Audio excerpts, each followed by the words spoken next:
Halo pemirsa GPR TV dari Sabang sampai Merauke, dari Miangas hingga Pulau Rote. Bertemu lagi bersama saya Mona Zaranisa dalam program Kominfo Newsroom.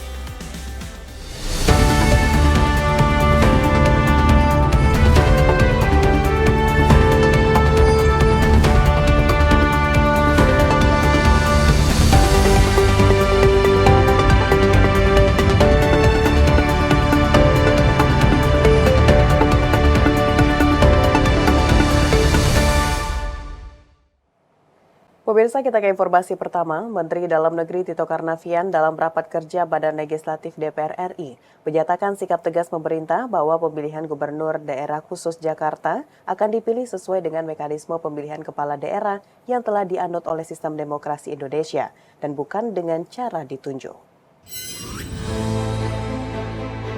Menteri Dalam Negeri Tito Karnavian memastikan pemerintah tetap mengusulkan agar gubernur dan wakil gubernur Jakarta tetap dipilih secara langsung oleh masyarakat. Ia menyatakan pemerintah menolak usulan kepala daerah di Jakarta dipilih langsung presiden. Hal tersebut disampaikan Tito dalam rapat Badan Legislatif terkait RUU tentang daerah khusus Jakarta. Ia menjelaskan sikap pemerintah itu sesuai dengan isi draft RUU daerah khusus Jakarta yang diserahkan kepada parlemen. Itu tentang isu pemilihan gubernur dan wakil gubernur di daerah khusus Jakarta. Sikap pemerintah tegas, tetap pada posisi dipilih atau tidak berubah sesuai dengan yang sudah dilaksanakan saat ini. Ya. Dan bukan ditunjuk. Pembahasan RUU ini akan dilanjutkan pada Kamis 14 Maret dalam pembahasan tingkat panja dan diakhiri pada 3 April 2024 dalam rapat kerja dan pada 4 April sudah dapat diparipurnakan di Dewan Perwakilan Rakyat Republik Indonesia. Pemirsa, pemerintah terus melakukan berbagai langkah yang strategis guna memperkuat pengendalian impor. Salah satunya dengan mulai membatasi 5 jenis barang impor yang dibawa penumpang dari luar negeri.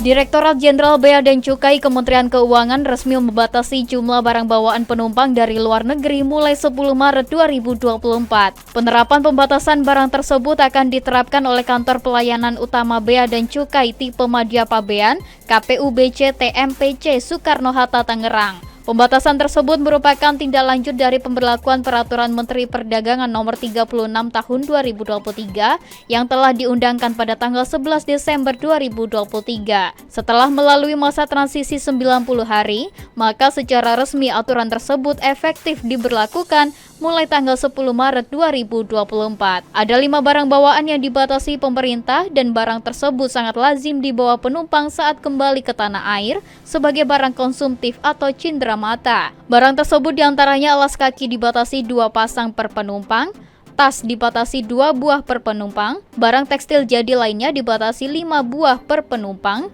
elektronik dibatasi 5 unit dan dengan nilai harga barang maksimal $1.500 Amerika Serikat per penumpang, serta yang terakhir yakni telepon seluler, handheld dan komputer tablet dibatasi 2 unit per penumpang dalam jangka waktu 1 tahun. Peraturan terbaru ini berlaku bagi seluruh penumpang perjalanan luar negeri, termasuk pekerja migran Indonesia yang akan pulang ke kampung halaman. Jika terdapat penumpang yang membawa muatan lebih banyak dari jumlah yang telah ditetapkan, maka Bea Cukai Bandara Suta akan mengenakan biaya impor barang secara profesional. Jelang World Water Forum ke-10 yang akan digelar Mei mendatang, Deputi Bidang Kebijakan Pembangunan BRIN Mego Pinandito memastikan Badan Riset dan Inovasi Nasional berikan dukungan penuh dalam mengatasi permasalahan ketersediaan air dengan berkontribusi dalam bidang pengetahuan dan inovasi melalui berbagai risetnya. Isu ketersediaan air saat ini telah menjadi pembahasan seluruh dunia yang harus dicarikan solusi bersama. Melalui kegiatan World Water Forum ke-10, Badan Riset dan Inovasi Nasional memberikan dukungan penuh dalam mengatasi permasalahan ketersediaan air. Deputi Bidang Kebijakan Pembangunan BRIN, Mego Pinandito mengatakan perubahan iklim dan pemanasan global jelas menjadi ancaman terjadinya proses kelangkaan dan pemburukan kualitas air menuju situasi krisis air sedunia.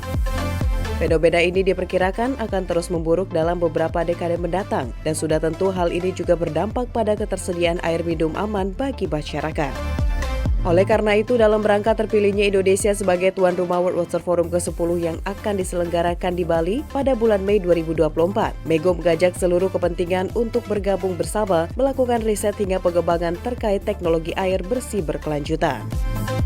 Tentunya kami juga sudah menyiapkan berbagai skema-skema kerjasama, kemudian skema-skema untuk mengundang mitra-mitra, baik itu mitra yang membutuhkan seperti dari negara-negara yang sedang berkembang, negara pulau-pulau kecil untuk datang di Indonesia, melakukan riset bersama, bahkan sampai kepada menyiapkan program degree gitu ya, master ataupun doktoral, sehingga mereka bisa berkembang dan nantinya akan menjadi bagian penting di dalam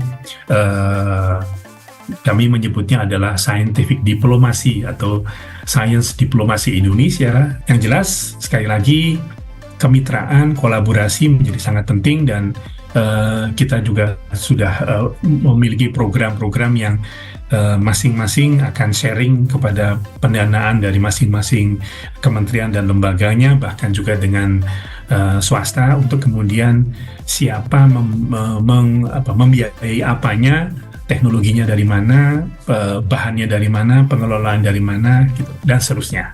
Sangat menarik. Pemirsa, per hari ini 13 Maret 2024, Kementerian Agama secara resmi membuka pelunasan biaya perjalanan ibadah haji 1445 Hijriah tahap 2 bagi jemaah calon haji reguler. Menyusul masih adanya kuota tambahan bagi jemaah haji tahun ini, maka pelunasan tahap 2 ini dibuka hingga 26 Maret 2024.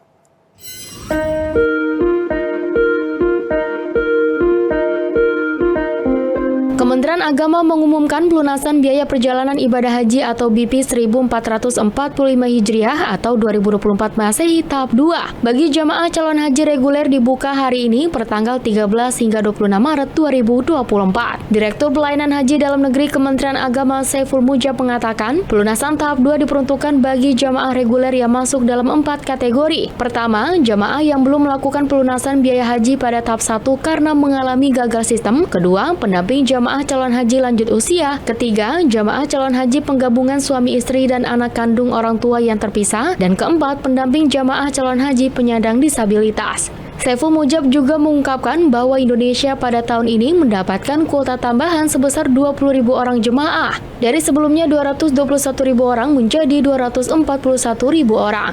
Kuota ini terbagi menjadi 213.320 peserta calon haji reguler dan 27.680 peserta calon haji khusus. Sebagaimana tahap 1, jamaah calon haji reguler yang akan melunasi pada tahap kedua juga harus memenuhi syarat istia'ah atau kemampuan kesehatan. Dengan waktu pelunasannya dilakukan mulai pukul 8 pagi sampai dengan 15 sore waktu Indonesia Barat. Pemirsa, usai jeda pariwara, kami akan kembali dengan informasi lainnya. Tetaplah bersama Kominfo Newsroom.